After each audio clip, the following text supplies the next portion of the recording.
Voilà, à 8h-8, Laurence Salazar est avec nous sur le plateau de Télématin pour ouvrir un nouveau chapitre santé. C'est vendredi qu'aura lieu la journée internationale du syndrome d'Angelman. Il s'agit d'un grave trouble de développement neurologique dont l'origine est génétique. C'est une maladie rare. C'est une maladie génétique rare. On va en parler beaucoup vendredi, donc à l'occasion de la journée internationale du syndrome d'Angelman. Angelman, c'est qui ? C'était un pédiatre britannique qui a donné donc le nom au syndrome et qui a découvert les premiers signes cliniques de la maladie dans les années 60.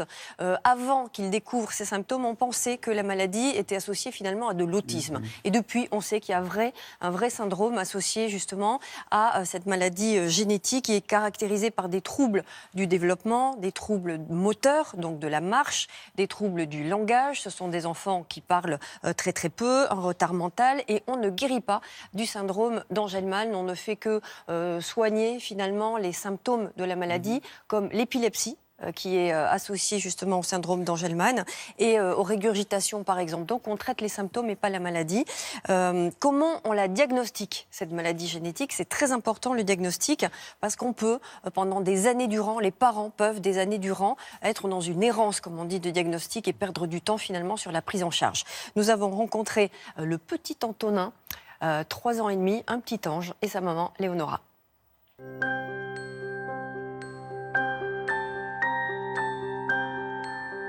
Antonin, déjà à la naissance, en fait, quand il est né, il était blond platine. On s'est dit, il doit y avoir un gène blond qui traîne dans notre famille.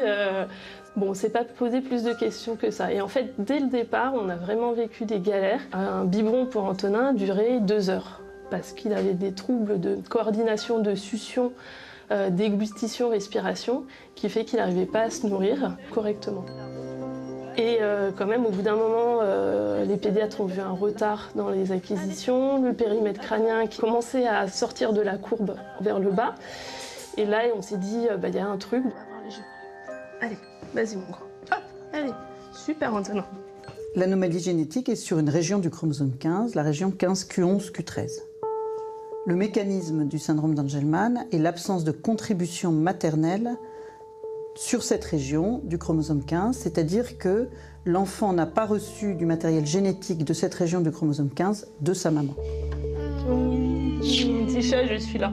La piste thérapeutique la plus, innovante, la plus prometteuse, c'est d'aller essayer de réactiver le gène qui vient du papa. Et que du coup, l'enfant ait ce gène qui n'a pas du coup issu du chromosome de sa maman. Ces enfants, très souvent, le plus souvent, ont des troubles du comportement sous le nom de Happy Puppet Syndrome, c'est-à-dire le syndrome du pantin joyeux. Pourquoi du pantin joyeux ? Parce que ce sont des enfants qui sont très souriants, mais au fil du temps, on s'aperçoit que ce sourire n'est pas forcément adapté. Antonin, regarde, regarde. Antonin, t'as vu le pod ? Regarde.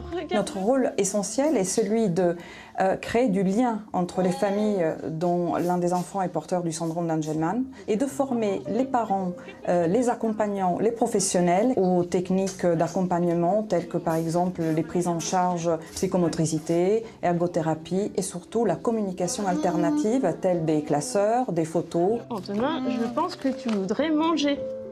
Voilà, typiquement, on crée des chemins des phrases via le pointage des pictogrammes. Mais pour ça, déjà, la première étape, c'est d'apprendre à Antonin le pointage. Dans ma famille, il n'y a jamais eu le cas d'handicap ou de syndrome d'Angelman. Ça peut arriver à n'importe qui, en fait. Tu veux faire câlin ? Qui veut faire un câlin ? Maladie rare, mais tout le monde est concerné. Tout le monde est concerné, ce n'est pas donc héréditaire, c'est vraiment génétique, donc c'est un problème de codage, comme nous expliquait la médecin généticienne. La prévalence de la maladie, c'est entre 1 cas sur 12 000 ou 20 000. On ne sait pas trop, c'est bien ça le problème. C'est un syndrome qui est sous-évalué parce qu'il est sous-diagnostiqué. Il y a des signes de retard ou de développement peuvent s'apparenter à d'autres maladies. Donc il faut faire attention au tableau clinique dès la toute petite enfance. Elle disait il a du mal à prendre le biberon. On a la blondeur quand un enfant est très très blond, aux yeux bleus, que la famille est italienne, etc. On se dit tiens c'est bizarre. Il y a l'Happy syndrome Puppet. Voilà, donc des signes comme ça cliniques à détecter. Pour en savoir plus, l'association angelmanafsa.org sur un www.angelmanafsa.org. Voilà. Et puis